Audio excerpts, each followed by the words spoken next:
Kikou toi, j'espère que tu vas bien.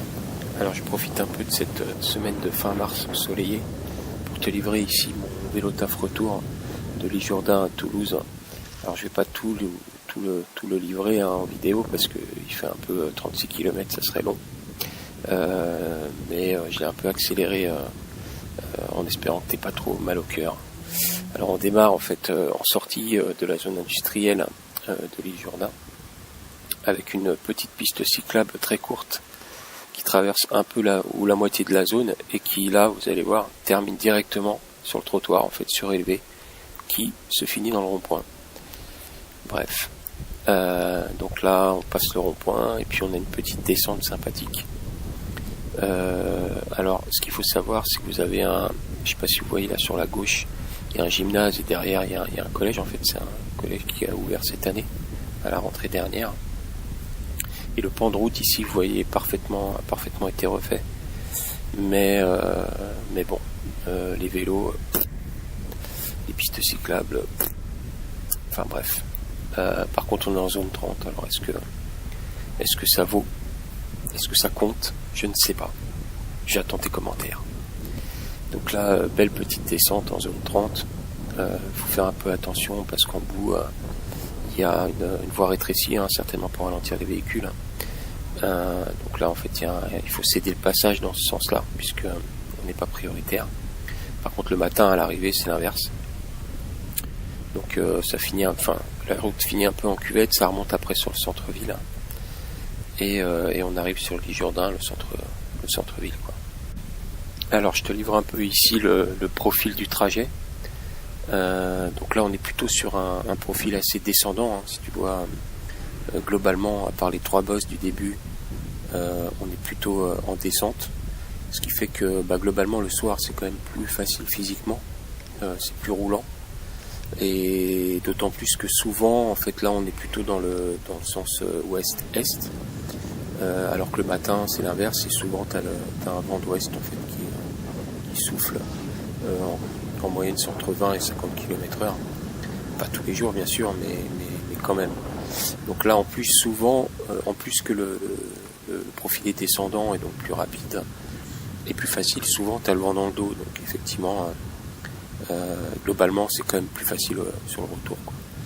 Alors effectivement j'ai un vélo électrique qui me permet de passer les 3 bosses que tu vois au début du parcours, en l'occurrence ici, mais c'est souvent en fin de parcours quand c'est à l'aller quoi.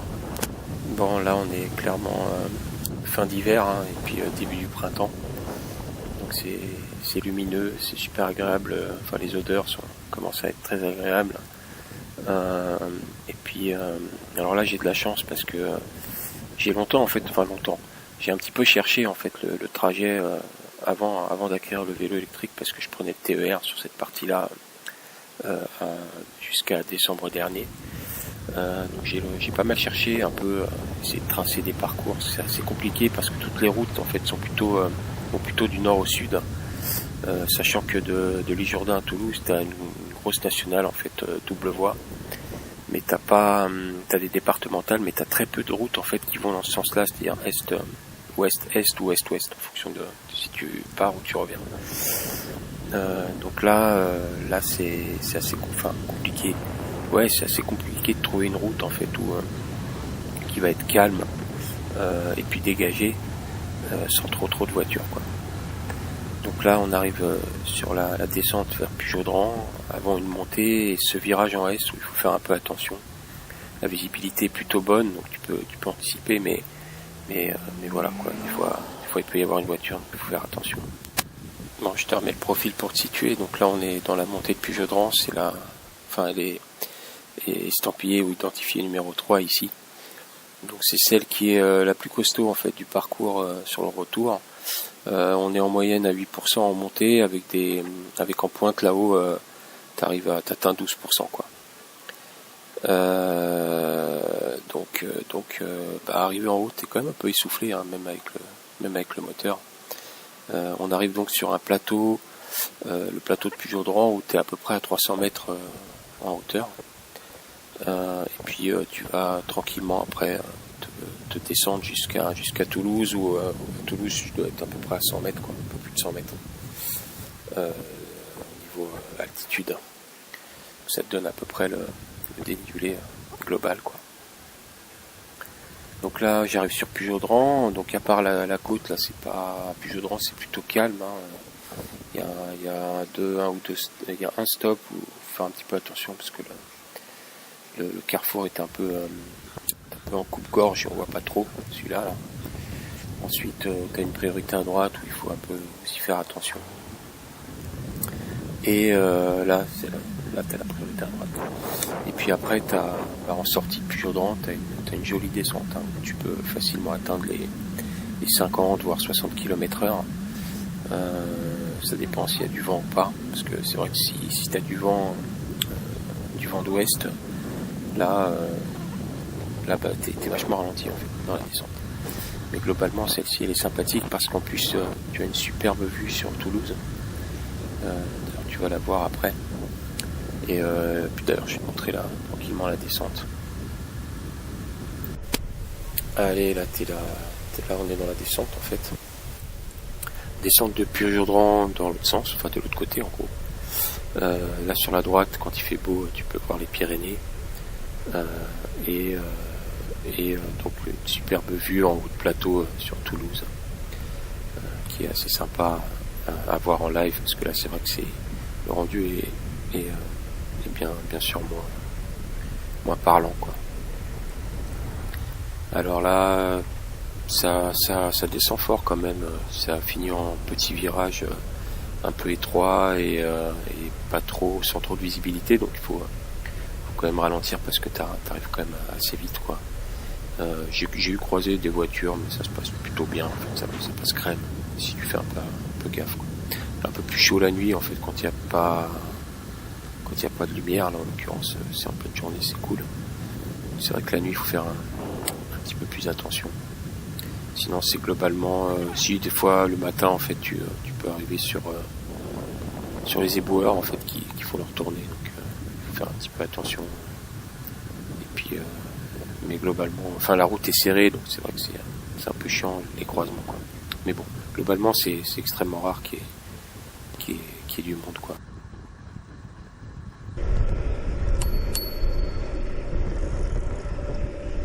Il y a un truc que tu dois savoir, c'est qu'ici les chats sont suicidaires. Alors là c'est vraiment ça, quoi. Je sais pas pourquoi. J'ai eu 2-3 fois il y a des chats sur cette zone en fait où ils te sautent sous la roue, quoi. C'est assez bizarre. Donc voilà. Là on arrive en fin de parcours campagnard. On va commencer petit à petit à rentrer dans des zones un peu plus denses, où il va y avoir un peu plus de difficultés et plus de voitures. Là encore un ou deux stops et puis petite priorité à droite. Il faut faire un peu attention. Et regarde-moi ce ciel et ce soleil. C'est vraiment là que c'est vraiment tout là le plaisir en fait du vélo taf, quoi. C'est vrai que pour le coup moi j'ai vraiment du bol, quoi. C'est des paysages assez sympathiques. Périurbain, c'est campagnard même, c'est vraiment cool, hein. Donc là on arrive sur une petite zone difficile, hein. On quitte cette petite route. En fait cette petite route elle va couper une départementale. Avant en fait il y avait tu pouvais passer, mais là ils ont rajouté en fait un rail en métal, quoi. Donc c'est assez compliqué parce qu'il faut s'arrêter pour laisser passer les bagnoles. Et vu l'angle, regarde l'angle en fait.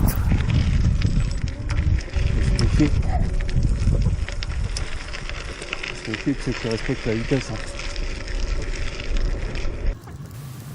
Ouais, donc vu l'angle en fait t'es obligé de le prendre comme ça, sinon si je traversais d'abord en fait je serais obligé de m'arrêter pour tourner complètement le vélo et pouvoir redescendre sur la route.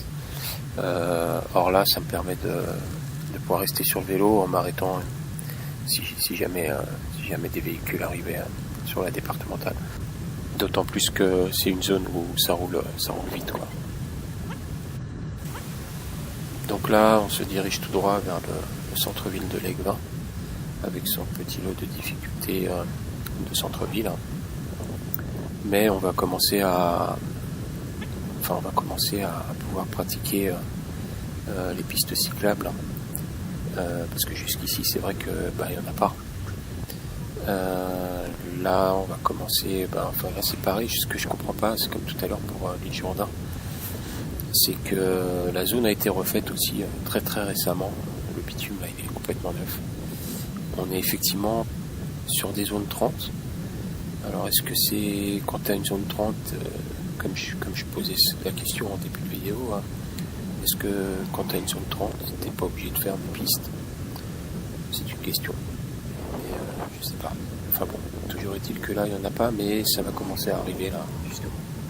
Donc là on est en centre-ville de Legvin, quelques stops, où il faut faire attention. Là, petit virage serré, et puis la descente, la descente de Legvin qui donne sur Pibrac. Là c'est assez compliqué parce que tu arrives souvent, tu as des véhicules, et toi, tu vois, c'est une cuvette là. Là tu es obligé de prendre de la vitesse, afin de négocier au plus vite en fait la remontée là. Et sur la gauche tu as des terre-pleins en fait où les gens, les automobilistes, te coupent la route. En plus de ça, te double en fait, te double sans respecter les distances, et en finissant par te couper parce qu'ils ont des terre-pleins qui arrivent. Pareil, je suis pas sûr que là ils aient le droit de doubler en fait. Mais en tout cas ils le font, et régulièrement, c'est assez énervant. Mais régulièrement en fait tu te fais couper la route. Ici le rond-point, pareil, attention, faire gaffe aux visions périphériques. Hein. Un peu plus loin à Coulommiers, il y a des grands ronds-points aussi à double voie où tu dois prendre les mêmes mesures d'attention particulière. Ici, une zone 30 aussi assez chiante parce que, encore une fois, personne ne respecte. Hein, déjà, personne ne respecte les zones 30. Mais en plus, on te double souvent avec des bagnoles qui arrivent en face, avec pas de visibilité. Et ce jour-là,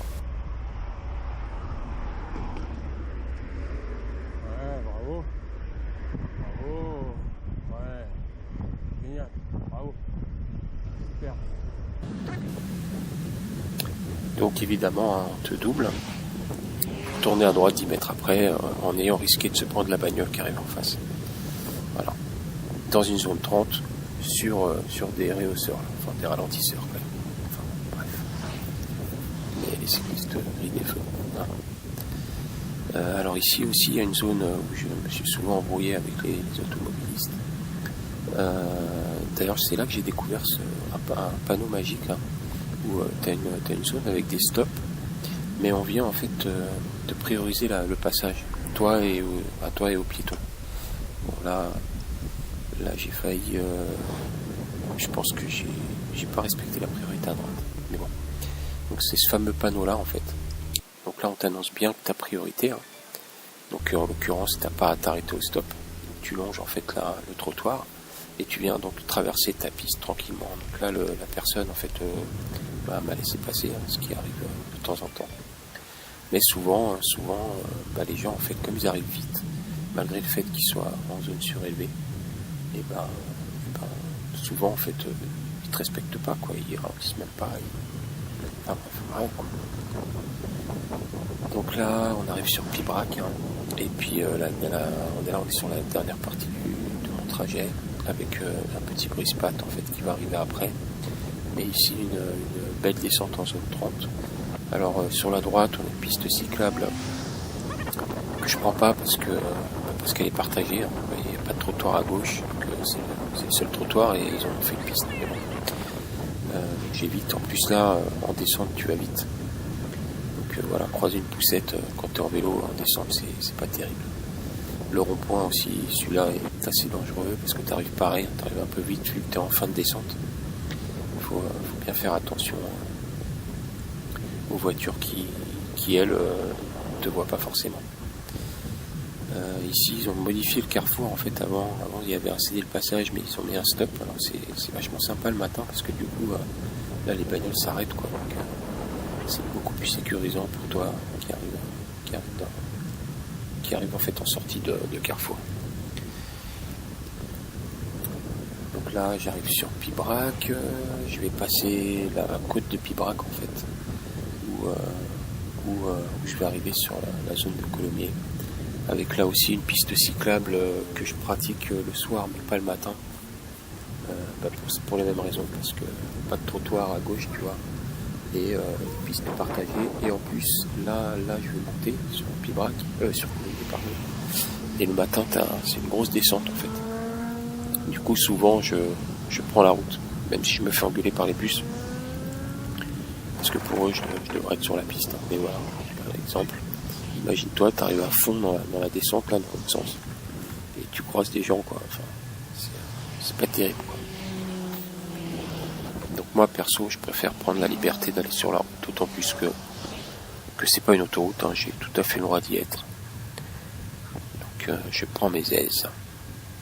Alors ici on arrive dans un point chaud parce que on arrive sur Colomiers, et puis c'est son lot de ronds-points absolument pas sécures, hein, pour les cyclos, je dirais même très très dangereux, où j'ai failli plusieurs fois me faire chuter, hein. Certainement dû aux angles morts, ou plutôt aux visions périphériques, hein, où les mecs te voient pas dans le rond-point, même si t'as une piote qui crache des 2000 lumens, on te voit pas. Enfin bref. Donc là pareil, se méfier à fond, quoi. Parce que là c'est chaud. Alors ici, la fameuse piste à gauche là, que je prends pas, je reste sur cette route. Alors là en plus, les gros terre-pleins là, c'est compliqué, souvent on m'a doublé en fait, souvent on m'a frôlé. Donc ce que je fais, c'est que vu que le profil est descendant, je vais me mettre au milieu de la route en fait, pour éviter que les autres me doublent derrière, et surtout me frôlent, quoi. Et puis en plus, comme la route est abîmée, je prends un peu mes aises et je me mets à gauche. Donc là ça va finir Colomiers en arrivant sur la zone Airbus. Enfin là on a encore une bonne zone où il y a 2-3 ronds-points à double voie là qui sont chauds, avec une belle descente pour arriver sur Toulouse, et donc la zone Airbus en fait. Pareil, assez stressante, hein, parce que les voitures roulent vite, ça respecte pas les piétons, ça respecte pas les cyclistes. Là en l'occurrence il n'y a pas de piste, donc puis les gens sont assez nerveux, quoi. Donc ça dénote vachement de ce que tu peux vivre quand tu es en race campagne, quoi. Donc c'est un peu plus stressant, faut faire gaffe, quoi. Vraiment. Donc là je passe les ronds-points là, et passer les ronds-points en fait t'as une jolie descente. Pareil, il faut se méfier en fin de descente parce que t'as un grand rond-point, et les bagnoles arrivent vite. Donc toi il faut que tu anticipes, quoi. Mais pareil, je refuse de prendre les infracyclables parce qu'elles sont absolument pas adaptées, quoi. Parce que c'est encore une fois partagé. Et voilà, c'est énervant, quoi. Là t'as une piste cyclable sur la droite que je prends pas. Parce que regarde, tu as plus de 40 km/h. En bas, une barrière, tu vois, 50 même. Et puis voilà. Donc là, on arrive sur la zone Airbus. T'as les locaux d'Airbus sur la gauche, et l'autoroute sur la droite. Là par contre, t'as des infracyclables, hein. Quand t'arrives en zone Airbus, c'est quand même un peu développé. Et t'as beaucoup de cyclos en fait qui roulent dans le coin. Pareil que Toulouse, il y aurait 10% en fait de gens qui vont, même plus, je crois que c'est 14%, qui iraient au travail en vélo. Et c'est là que effectivement sur cette zone le matin, tu prends conscience que ça peut, c'est effectivement le cas, quoi. Il y a quand même pas mal de monde le matin entre 8h et 9h en vélo, quoi, dans la zone. Là pareil, il faut faire un peu attention, t'as les sorties de parking. Alors là ils ont quand même balisé la piste, mais tu vois là, je serais arrivé un peu plus tôt, je suis pas sûr qu'ils s'arrêtaient, je sais pas. Mais effectivement la zone de sortie de parking d'Airbus, faut se méfier. Puis ici aussi 2-3 traversées de route route a finalement la priorité, mais tous les automobilistes n'en ont pas conscience. Mais bon, espérons que ça change avec le temps. Donc là sur la gauche, tu as les Blagnac, l'aéroport. En fait, tu as les bouts de piste de l'aéroport de Blagnac. Souvent, tu peux voir les avions décoller et atterrir. Donc, pareil, traversée de route avec son lot de conducteurs soit tolérants, ils anticipent, ils s'arrêtent, ils te laissent passer, soit pas du tout, ils freinent au dernier moment, puis en plus tu te fais engueuler. Enfin, bref.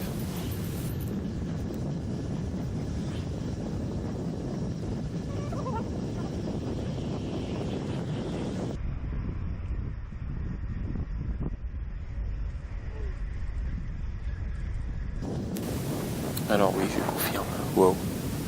Non, j'ai pas été bien cool, quoi. J'aurais peut-être dû klaxonner en fait pour prévenir que j'arrivais, mais le mec aussi est complètement à gauche. En plus là, ça roule quand même vite, quoi. Même moi, je roule fort, quoi. Donc quand il y a pas grand monde, c'était l'histoire de dire peut-être qu'il se méfie un petit peu aussi et qu'il serre un peu sa droite, quoi.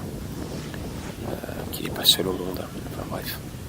Mais bon, j'ai pas été cool. Je pense que j'aurais dû le klaxonner. Alors ici, la piste cyclable, en fait, elle traverse la route. En plus, c'est balisé. Hein. Mais pareil, jamais personne s'arrête là. C'est hallucinant. Autant vers un bus là-haut, ça s'arrête souvent. Autant là, jamais personne s'arrête. Donc, pareil, ça descend, ça va fort, ça va vite. Faut faire attention, quoi. Et donc là, on arrive sur la dernière partie du parcours, hein, carrément à Toulouse. Là, on passe au-dessus de la Garonne et on va finir sur les pistes cyclables toulousaines où c'est dense, hein, souvent quand tu arrives tôt, il y a quand même beaucoup de voitures. C'est très souvent apocalypse, quoi. Donc, mais là, le soir, là, ça allait. Après, c'est urbain. Là, pareil, il faut se méfier de l'emportirage. Donc, j'ai plutôt tendance à rouler, à me mettre un peu plus à gauche, en fait. Parce que là, c'était vraiment près des voitures qui sont stationnées. Et puis voilà, quoi. Moi, je préfère me mettre plutôt à gauche pour éviter l'emportirage. Mais globalement ça va, ça passe quand même, parce que il y a beaucoup de bagnoles, mais ça roule pas vite, quoi. Voilà. Donc voilà à peu près le profil de mon trajet. Alors j'essaierai peut-être dans une autre vidéo je ferai en fait une autre vidéo très certainement en mode un peu plus gravel, parce que là j'ai un profil très roulant, donc qui passe sur des routes, hein. Mais j'ai aussi des options où je peux aller chercher la forêt de Bouconne, et donc j'essaierai de te faire une vidéo plus spécifiquement là-dessus, surtout s'il fait beau, quoi.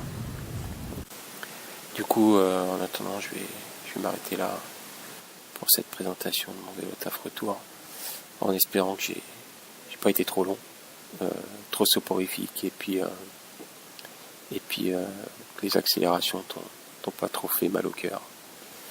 Voilà, donc il ne me reste plus qu'à te souhaiter une bonne journée, une bonne soirée, et je te dis à bientôt. Allez, salut.